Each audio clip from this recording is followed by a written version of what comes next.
The Batman comes to us from director Matt Reeves, who is best known for his Planet of the Apes movies, which I would still contend are both modern masterpieces. This latest reboot of the Caped Crusader stars Robert Pattinson as Bruce Wayne in his second year of being Batman, investigating a series of murders and crimes laid out by the Riddler, a serial killer intent on disrupting the elite circles controlling Gotham City. Now, I've been following this film since it was announced, even when it was originally going to follow Ben Affleck's Batman in the DCEU, which is a version I'd love to have seen, but the moment Matt Reeves was on board, I was in no matter who was playing Batman or which universe it took place in. This is a Batman film that takes a step back from the wider DC universe to focus on both Batman and the world of Gotham, in the mold of a detective noir story, taking inspiration from classic Batman stories like The Long Halloween to actually allow for Batman to show his prowess as the world's greatest detective, something that we've never really seen in previous iterations. Now, before we continue, The Batman is an immersive movie that begs to be experienced without its big twists being spoiled. Part of the fun of this movie is trying to piece together the Riddler's clues and riddles to see who might be the next victim or where the next attack might occur. Essentially, this is David Fincher's Seven starring Batman, where each murder raises the stakes in the film. So if you haven't seen the film, check it out and come back to this video, as the rest of this review will contain spoilers, especially since a good number of you will have seen the film by the time this video is live.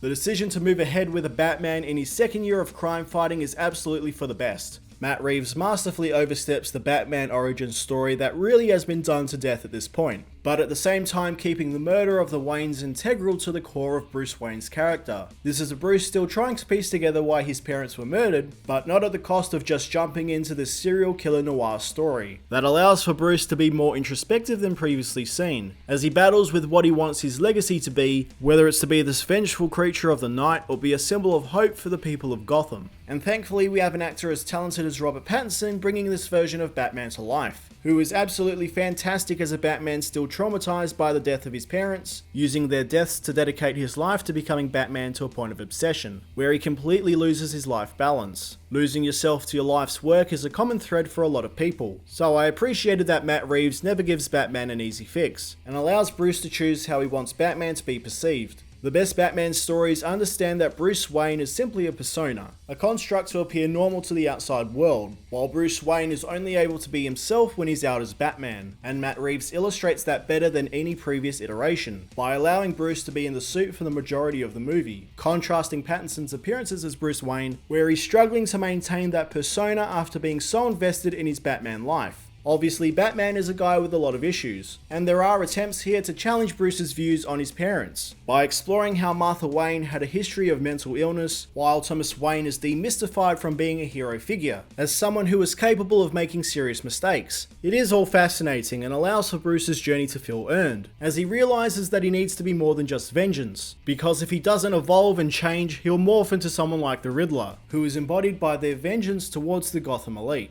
Outside of Batman, the city of Gotham is maybe the best realised that it's ever been on film, just as its haven for corruption and crime. This is a gritty and realistic Gotham that is distinct from the works of Nolan and Snyder, although there are certainly some echoes of Batman Begins in the city design. This is a Gotham that this version of Batman feels purposely designed for, where Bruce's Batsuit and the Batmobile are created to be as practical as possible for every scenario, such as his Bat logo actually being used as a batarang so he can cut things like wires, and absolutely shines in the many in-camera action sequences that showcase the brutality of this Batman. Also, I'd be remiss not to mention how incredible the Batmobile reveal is. From the initial reveal itself to the highway car chase with Colin Farrell's The Penguin, the whole sequence is phenomenal, captured beautifully with Greg Fraser's cinematography and Michael Giacchino's masterpiece of a score. Speaking of The Penguin, the inhabitants of Gotham are all incredibly realised, feeling as though they're all playing a part in building up Gotham as a character. Batman's relationship with Jeffrey Wright's Jim Gordon is wonderful, where they're actually partners working together on the Riddler case, while the rest of the Gotham police force is under heavy scrutiny for being corrupt, bringing to mind a number of real-world comparisons. I particularly enjoyed the numerous moments of dry humour between Batman and Gordon, such as the pulling your punches line and the thumb drive scene. Zoe Kravitz's Catwoman is utilised wonderfully, used to illustrate a parallel to Bruce's upbringing, where despite being born without the privilege that Bruce has enjoyed his whole life, is still able to rise up and make a difference in Gotham, while in turn embodying the freedom that Bruce secretly wants outside of his life as Batman. Additionally, Colin Farrell's Penguin and John Turturro's Carmine Falcone were real highlights for me. Seeing Colin Farrell just unrecognisable as a Penguin who was actually a mobster with connections to players like Falcone, finally giving the Gotham underworld this seedy, oppressive nature that in the past just felt like it was viewed from a distance. You get a sense that these characters could actually be running a city like Gotham from the shadows. And then of course there's Paul Dano and his Zodiac Killer inspired Riddler, who embodies the flip side to Bruce's journey in the film, as this terrifying killer consumed by vengeance, delivering some pretty horrific violence for a PG-13 superhero film. Paul Dano nails the eeriness of someone whose life is consumed by conspiring from the shadows, with the hope that someone like Batman would see eye to eye with them. The final 40 minutes do see the Riddler leaning more into Joker territory, with a plan to flood Gotham that comes up a little abruptly, but I honestly didn't mind as by that point I'd been completely immersed in the story and pacing.